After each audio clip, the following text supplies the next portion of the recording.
Part of my role is to manage the requests for debriefing, and we provide debriefing for groups, and we also provide one-to-one debriefings. So it's in our code of good practice that all volunteer development workers should be able to access either group or personal debriefing, but sometimes they're not able to with their volunteer sending agency, or sometimes they need an extra session. So we try and reach those people that would like the extra debriefing. Group debriefing would take place typically over a whole day, so from approximately 10 o'clock in the morning till about 4 o'clock in the afternoon. There would be approximately 15 participants, possibly 2 debriefers, and then people would be asked about the challenges of their placement and some of the positive elements of their placement, and it would take place within the group setting. So this works really well for groups of volunteer development workers that have been away on short-term placements and where nothing serious has happened. They've been away for about 3 weeks or 4 weeks, and the placement went very well, the objectives were reached, everyone came home safely and nothing particularly serious happened. So that's when it's very good to have a group debriefing. And then the personal one-to-one debriefings are very useful for people that have faced a few challenges while they've been overseas.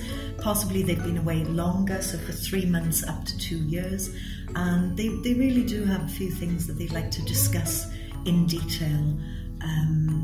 And that works better then for those people. It also works well for people who might have had challenges within the group.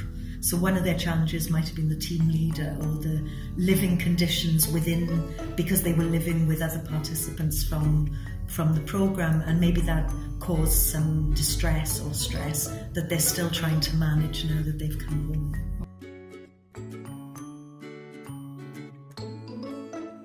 They can go into more detail, they can talk about more personal issues, things that they might not like to have shared with the wider group, and they can discuss whatever comes into their mind. They don't have to share the time with other people. However, the one-to-one debriefing is very intense, so it doesn't always work for people who like to be in the bigger crowd. So somebody who's a little bit quieter, who's had no issues really, they might find the group debriefing better because they can sort of go into the background, they can listen to other people's experiences, which normalises the challenges for them, and then that's enough for those people. We follow a framework which was devised by Dr. Debbie Lovell-Hawker, and she's a clinical psychiatrist and with many years of working with returned volunteer development workers and aid workers, and she established a 10-stage process whereby you ask certain leading questions and you try and guide the person through their own debriefing by asking certain questions and keeping them on track.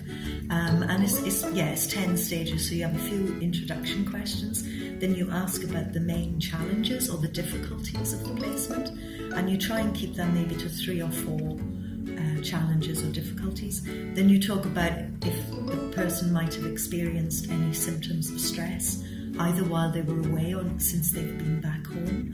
And then you try and normalise those symptoms of stress and say that many people have felt those things and experienced them. And then you talk about the positive aspects about the placement, so that you're asking for the difficult, challenging things, and then you finish the debriefing with the positive aspects of the placement and any future plans that the person might have for the next few weeks. So particularly you're looking for, positive plans where they're looking after themselves, that they're doing something that gives them joy or happiness, that they're not stuck.